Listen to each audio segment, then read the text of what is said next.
ओम श्री गणेशाय नमः। आज हम लोग बुद्ध पार की पौराणिक कथा को सुनेंगे। बहुत समय पहले की बात है। एक गांव में एक भाई बहन रहते थे। भाई बहुत गरीब था और उसकी बहन पैसे वाली थी। जब बहन के ननद का विवाह था तब बहन ने ना तो अपने भाई को विवाह में आने का निमंत्रण दिया और ना ही कोई चिट्ठी भेजी, ना बुलावा भेजा। भाई को बाहर वाले से पता चला कि उसकी बहन के ननद का विवाह है। भाई ने अपने गांव वालों को बताया। तब गांव वालों ने अपनी उसकी बहन से चुनरी, बिछिया, साड़ी जैसा जिनसे बन पड़ा कन्या के लिए दिया। भाई सारा सामान लेकर बहन के गांव पहुंचा। बहन के घर जाने पर बहन की देवरानी बोली, भाभी जी आपके भाई आए हैं। तो बहन ने पूछा, कैसे आए हैं और क्या पहना है? तब देवरानी ने कहा, पैदल आए हैं, फटी पगड़ी फटी धोती पहने हैं। तो बहन बोली, मेरे ससुर हवेली के सामने दुकान में बैठे हैं, मुझे शर्म आती है। भाई को बोलो पीछे के दरवाजे से आए। भाई के आते ही बहन ने भाई को एक कमरे में बंद कर दिया, बाहर से ताला लगा दिया। एक तरफ लड़की का विवाह हो रहा था, गाजे बाजे बज रहे थे, अतिथियों को भोजन कराया जा रहा था और दूसरी तरफ भाई को कोई भी पानी तक पूछने वाला नहीं था। तभी भांजे की बहू को दया आई और उसने दरवाज़ा खोल दिया। दरवाज़ा खुलते ही भाई वहाँ से भागा। 2 दिन के भूखे प्यासे रहने के कारण उसे चक्कर आने लगे। रास्ते में एक गणेश जी का मंदिर था, वहाँ जाकर वह गिर गया और रोते रोते गणेश भगवान को अपनी व्यथा सुनाई और बोला, हे गणेश जी महाराज, आज मेरी गरीबी के कारण से मेरी सगई बहन ने मुझे धिक्कार दिया। घर जाने पर मेरी पत्नी, मेरे बच्चे जब पूछेंगे कि विवाह से क्या मिठाई लेकर आए हो तो मैं क्या जवाब दूंगा? तब गणेश जी को उस पर दया आ गई और गणेश भगवान बोले, मेरे बगीचे से ककड़ी और तरबूज तोड़ कर ले जा। तब भाई ने ककड़ी तोड़कर झोला में रख लिया और अपने घर गया। घर जाते ही बच्चों ने पूछा, पिताजी बुआ के यहाँ से हम लोगों के लिए क्या लाए हो? झोला खोलते ही छोटे तरबूज सोने के गेंद में बदल गए, बाकी तरबूज काटने से हीरे मोती निकले। पत्नी बोली, आप बहन के घर से इतना कुछ क्यों लाए? आपकी बहन ने हम लोगों को बहुत ज़्यादा दे दिया है। भाई ने कुछ भी जवाब नहीं दिया। गणेश भगवान की कृपा से उसके दिन बदल गए। भाई का काम धंधा जोरों से चलने लगा। धीरे धीरे गहने, कपड़े, रहने के लिए मकान बन गए। पत्नी बोली, एक बार ननद जी को बुला कर लाओ। तो भाई ने नए कपड़े, नए जूते पहनकर रथ में बैठकर बहन को लेने गया। देवरानी बोली, भाभी जी आपके भाई आए हैं। बहन ने पूछा, कैसे आए हैं और क्या पहना है? तब देवरानी बोली, रथ में बैठकर खूब ठाट बाट से आए हैं। बहन बोली, मेरे भाई को बोलो कि हवेली के सामने से आए, मेरे ससुर देवर जेठ देखेंगे। भाई को बहुत बहन ने खूब स्वागत सत्कार किया। भाई बोला, बहन मैं तुम्हें लेने आया हूँ। तब बहन ने कहा, मुझे भी बहुत दिन हो गए हैं, चलो मैं चलती हूँ। भाई बहन को लेकर अपने घर गया। बहन, भाई और उसकी पत्नी ने बहन की खूब खादर सत्कार किया। जो चीज़ें मांगी सब बनवा कर दिया। बहन बोली, भाई मुझे एक जूते चाहिए। तब भाई ने मोची को बुलवाया और कहा, मेरी बहन के लिए ऐसी जूती बनाओ जो मुंह से बोले। भाई ने बहन को बहुत सारा धन देकर विदा किया, पर अभी तक वह जूती नहीं आई थी। बहन रवाना होने लगी, तभी मोची जूतियाँ लेकर आया।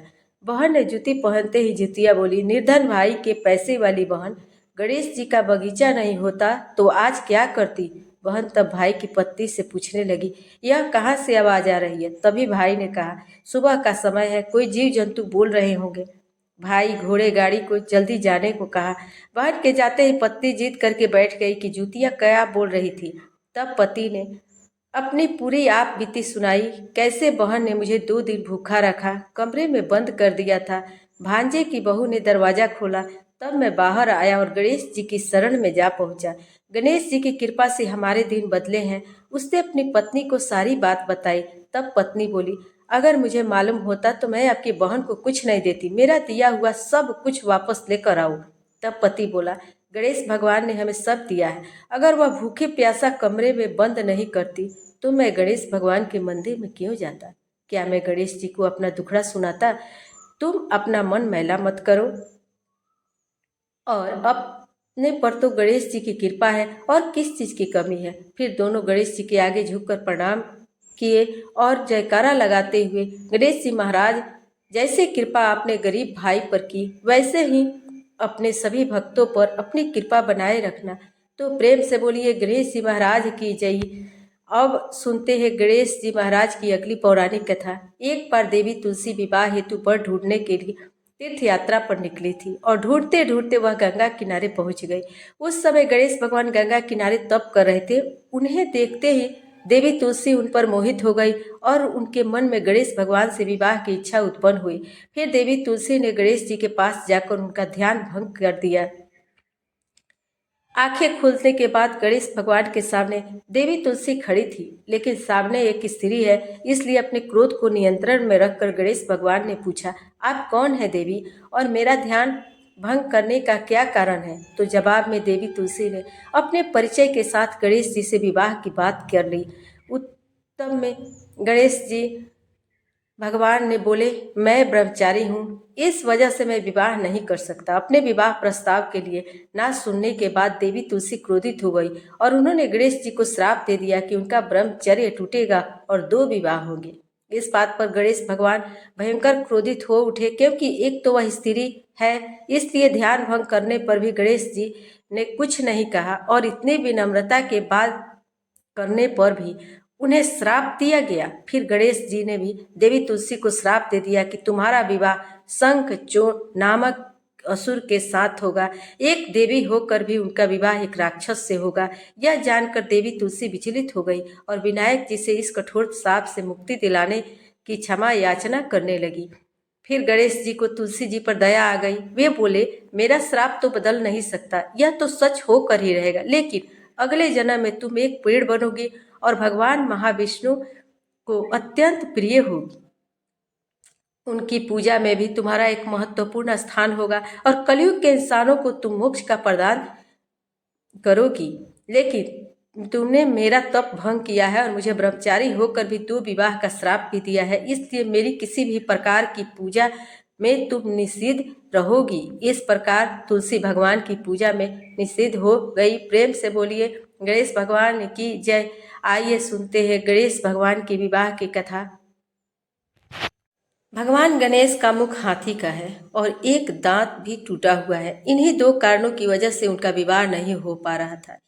इस बात से गणेश जी महाराज अक्सर नाराज रहा करते थे। एक दिन देवता के आग्रह पर विनायक जी उसके विवाह में अपनी उपस्थिति दर्शाने गए। विवाह स्थल पर पहुंचने के बाद कुछ देवताओं ने मिलकर गणेश भगवान का समय पर विवाह न होने के कारण उपहास किया, जिससे गणेश जी बहुत अधिक नाराज हो गए। उसी दिन उन्होंने ठान लिया कि जब तक मेरा विवाह नहीं होता तब तक मैं किसी भी देवता का विवाह नहीं होने दूंगा। गणेश भगवान के पास विवाह और अन्य संदेश लाने का काम उनके प्रिय वाहक मूषक राज करते थे। अब मूषक राज जब भी किसी देवता के विवाह का समाचार लाते तब गणेश जी उसे आदेश देते और मूषक राज अपनी सेना के साथ जाकर उस विवाह के मंडप को गिराकर तहस नहस कर देते और बारातियों को भी भगा देते थे। इस तरह गणेश जी और मूषक राज की मिली भगत की वजह से किसी भी देवता का विवाह नहीं हो पा रहा था। गणपति जी के व्यवहार से तंग आकर सभी देवी देवता भगवान शिव और माता पार्वती के पास पहुंच गए। इस विराट समस्या का समाधान मांगने लगे। भगवान शिव और माता पार्वती ने कहा कि इस समस्या का हल तो केवल ब्रह्मदेव के पास ही मिल सकता है। कृपा करके आप ब्रह्मलोक को जाइए। तब माता पार्वती और भगवान महादेव जी को प्रणाम करके सभी देवी देवता ब्रह्मा जी के पास प्रकट हुए। देवताओं की समस्या को ठीक से सुनने के बाद ब्रह्मा जी ने अपनी योग शक्ति से 2 कन्याओं का निर्माण किया। कन्याओं का नाम था रिद्धि और सिद्धि। वह दोनों ब्रह्मा जी की मानस पुत्रियां थी। उन्हें लेकर ब्रह्मा जी गणेश जी की महाराज के पास गए और उनसे अपनी पुत्रियों को ज्ञान और शिक्षा प्रदान करने का निवेदन करने लगे। ब्रह्मा जी का मान रखने के लिए एक दंत भगवान ने रिद्धि और सिद्धि को शिक्षा देना आरंभ किया। फिर उस दिन के बाद जब भी मूषक राज किसी विवाह का खबर लेकर आते, उस वक्त रिद्धि और सिद्धि गणेश जी को अपनी बातों में उलझा कर रखती।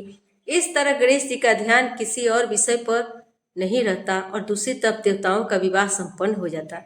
एक दिन बुद्धि के देवता भगवान गणेश जी को यह बात समझ आ गई, लेकिन उनके क्रोध में आने से पहले ही ब्रह्मदेव अपनी दोनों पुत्रियों के साथ वहां पर प्रकट हो गए। रिद्धि और सिद्धि के सामने देवते ही गणेश जी का क्रोध बढ़ने लगा, किंतु विनायक जी के मुख से कोई भी शब्द निकलने से पहले भगवान ब्रह्मा जी ने कहा, गणेश जी, आपने स्वयं मेरी पुत्रियों को शिक्षा दी है और अब मुझे इन दोनों के विवाह योग्य वर नहीं मिल रहा। मेरी आपसे विनती है, आप रिद्धि और सिद्धि से विवाह करके मुझे धन्य कीजिए। परमपिता ब्रह्मदेव जी के शांत बाणी सुनकर गणेश जी को क्रोध शांत हो गया और वे विवाह प्रस्ताव के लिए हंसी खुशी राजी हो गए।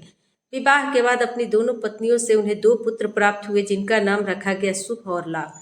तो प्रेम से बोलिए भगवान गणेश जी की जय। आइए अब सुनते हैं गणेश जी के पूजा पाठ में सुनी जाने वाली पौराणिक कथा।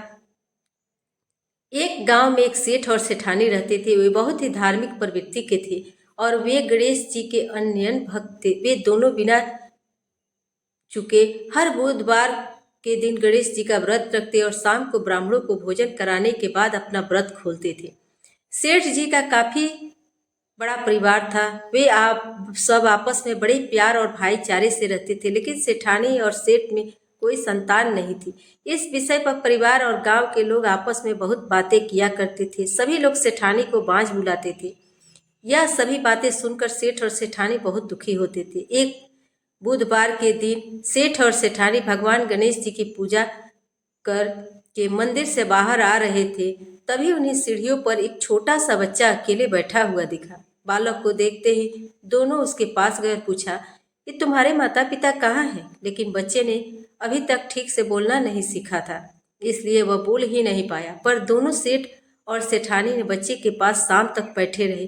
तब तक पंडित जी और सेठ जी और उनके नौकरों ने आसपास जाकर बच्चों के माता पिता को खोजने की कोशिश की, लेकिन उन्हें बच्चे के माता पिता या बच्चे खोने की कोई खबर ही ना मिली। फिर पंडित जी ने सेठ और सेठानी को यह बच्चा अपने घर ले जाने के लिए कह दिया। साथ में यह भी कहा कि अगर बच्चे के माता पिता यहाँ पर आते हैं तो मैं स्वयं उन्हें आपके पास ले आऊँगा। तब सेठ और सेठानी की खुशी का ठिकाना नहीं रहा। वे दोनों खुशी खुशी उस नन्हे बालक को अपने साथ घर ले गए। सेठानी ने बच्चे का नाम आराध्य भगवान श्री गणेश जी के नाम पर गणेश रख दिया और बड़े प्यार और दुलार से उसका पालन पोषण करने लगी। कुछ दिन बाद उसी गांव में एक ठग पति पत्नी आए। उनका इरादा गांव के सबसे अमीर आदमी को ठगने का था। वे दोनों ठग गणेश मंदिर की सीढ़ियों पर बैठकर सोच विचार कर रहे थे। तभी वहां पर पंडित जी आ गए और गांव में अनजान लोगों को देखते ही उनसे पूछा कि क्या आपका बच्चा खो गया है? दोनों चोरी चकोरी करने के लिए बहाना ढूंढ रहे थे, इसलिए उन दोनों ने तुरंत ही हाँ कह दिया। तब पंडित जी ने कहा कि चिंता की कोई बात नहीं है, आपका बच्चा एक सेठ के घर पर पल रहा है। पंडित जी उन दोनों ठग को सेठ जी के घर ले गए। गणेश जी के माता पिता आ गए। यह खबर सुनकर सेठ सेठानी बहुत दुखी हुए। सेठ जी ने उन दोनों पति पत्नी को एक रात के लिए अपने अतिथि गृह में ठहराया। अब वह दोनों ठग सिर्फ मौके के फिराक में थे। उसी रात सभी लोग सो जाने के बाद वे ठग एक एक करके सभी कमरों की तलाशी करने लगे।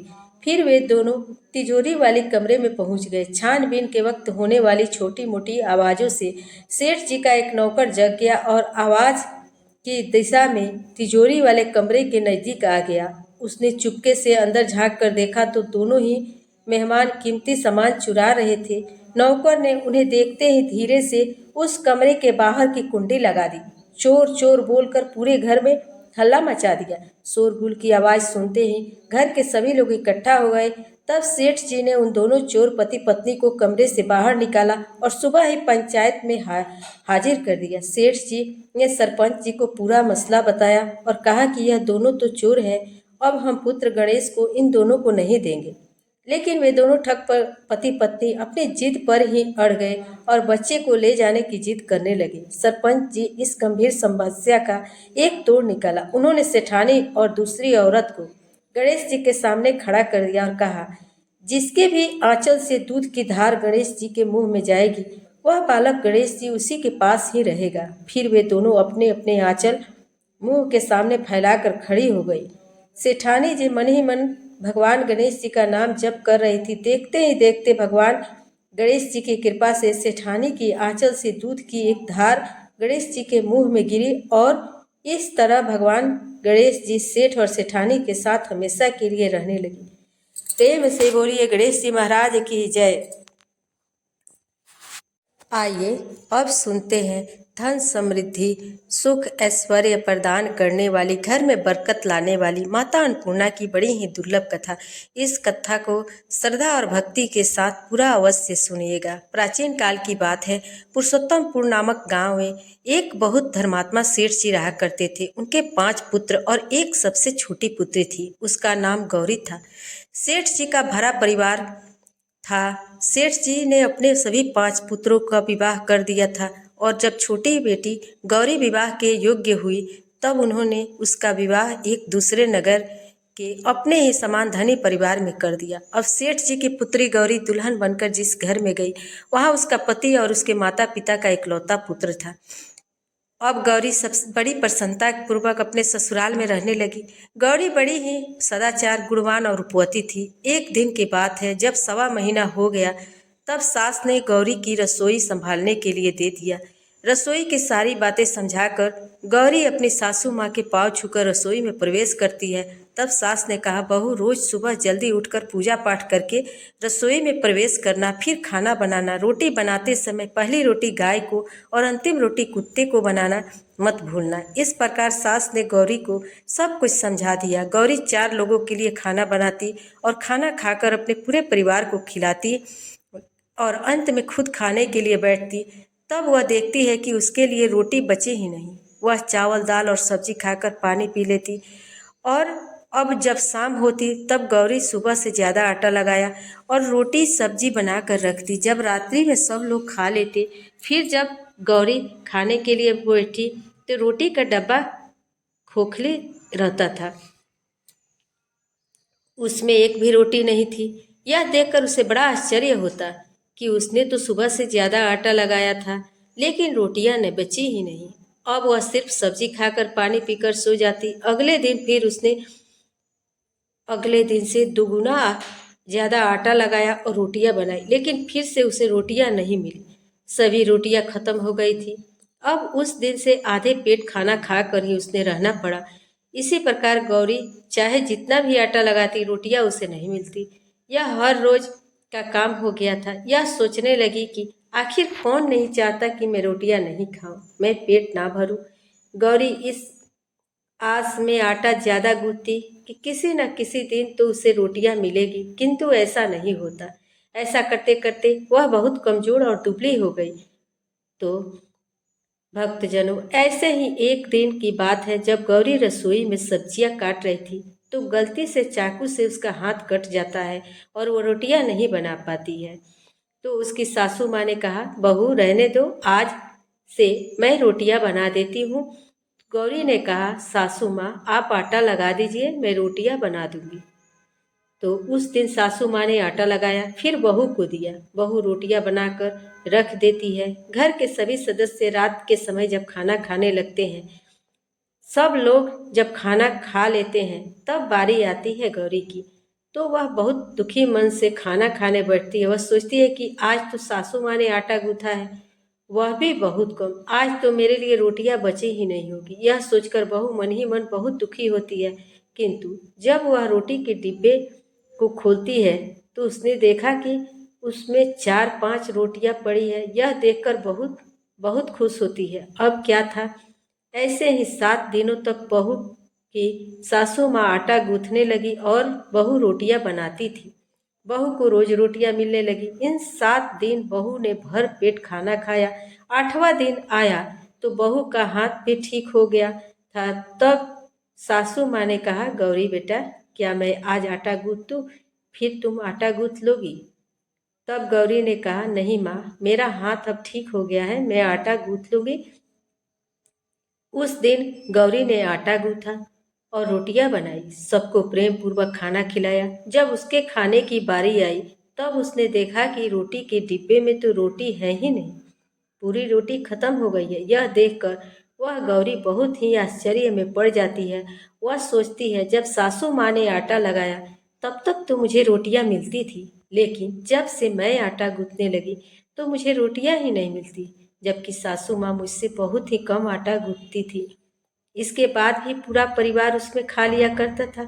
ऐसी क्या बात है? यह सारी बातें सोचकर गौरी बहुत ही परेशान हो जाती और दिन भर दुखी रहती। एक दिन की बात है, गौरी के पति ने गौरी से पूछा, गौरी, तुम इतना उदास क्यों रहती हो? इतना सारा धन संपत्ति, सब कुछ तुम्हारा ही तो है। तुम्हें रोकने टोकने वाला कोई नहीं है। तुम अपने मन से अपनी पसंद के भोजन बनाकर खाती हो। तुम दिन प्रतिदिन इतनी कमजोर कैसे होती जा रही हो? गौरी ने लाज और संकोच से अपने पति से कुछ नहीं बताया। तब उसने पति ने सोचा कि शायद उसकी पत्नी को उसके माता पिता की याद आ रही हो, इसलिए अगले दिन गौरी का पति अपने माता पिता से कहता है कि पिताजी, मुझे लगता है कि गौरी को उसके माता पिता की याद आ रही है। मैं उसे उसके मायके ले जाकर सबसे मिलवा लाता हूँ। अपने बेटे की बातें सुनकर गौरी के सास ससुर तैयार हो जाते हैं और उसे जाने की अनुमति दे देते हैं और कहते हैं, बेटा, यदि बहू को अपने माता पिता से मिलकर प्रसन्नता होती है तो अवश्य है तुम उसे उसके मायके ले जाओ। अब गौरी का पति अपनी पत्नी को लेकर उसके मायके जाता है और दामाद और बेटी को देखकर उसका बहुत ही आव भगत होता है। तरह तरह के व्यंजन बनाए जाते हैं, उन्हें खिलाए जाते हैं, बहुत सेवा सत्कार होता है। उसी दिन रात्रि के समय मिलने पर गौरी की माँ अपनी बेटी को कोने में ले जाकर पूछा, बेटी, तुम इतनी दुबली पतली कैसे हो गई? तुम तो बहुत ही कमजोर दिख रही हो। क्या बात है? तुम्हें कौन सी बात खाई जाती है? क्या तुम्हारे ससुराल वाले तुम्हारी चिंता नहीं करते, तुम्हें दुख देते हैं, या ऐसी कौन सी बात है जिससे तुम्हारी यह दशा हो गई है?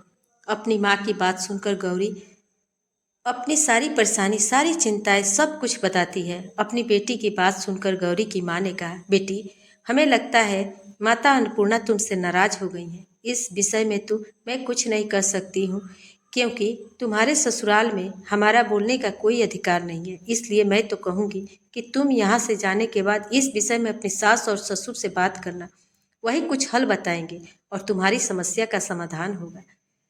बेटी माँ अन्नपूर्णा जिससे नाराज होती है उसके साथ ऐसा ही होता है। अब अपनी माँ की बातें सुनकर गौरी निश्चय करती है कि वह सारी बातें अपनी सासू माँ से कहेगी।